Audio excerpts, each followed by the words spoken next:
Entre-temps, sur le terrain, la jeunesse progressiste, les notables et les forces vives du Bazo et du bas-fleuve, je voulais dire, sont descendus dans les rues de Tchela samedi pour plaider pour la stabilité des institutions provinciales dans cette province du Congo central. Ils ont voulu, par cette marche, attirer l'attention de la classe politique du Congo central sur l'instabilité des institutions qui a longtemps freiné le développement de la province. Ils ont indiqué que depuis une année, la province connaît un décollage grâce aux réalisations du gouverneur, grâce à Nkwanga Bilolo qui matérialise la vision du chef de l'État portée par le gouvernement souminois. Les manifestants parlent notamment des travaux en cours sur plusieurs axes routiers importants et d'autres infrastructures en cours de construction ou de réhabilitation. Dans leur mémorandum, ils ont appelé les élus du bas-fleuve et ceux de Tchela, en particulier, ainsi que toute la population du Congo central,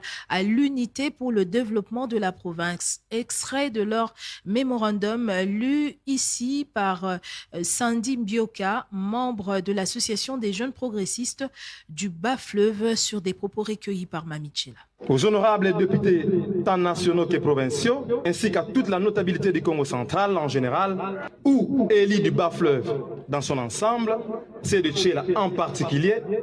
de privilégier la stabilité et relance du développement de notre chère province en dénonçant en âme et conscience tout projet machiavélique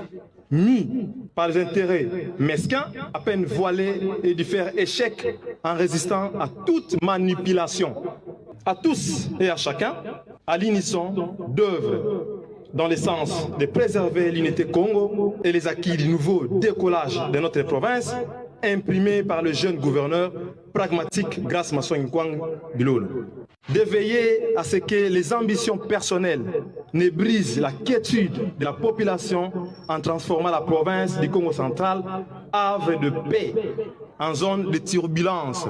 Au président de la République, garant du bon fonctionnement des institutions de la République, de s'impliquer pour estomper ces velléités de tout le mettre au double jeu visant à se ranger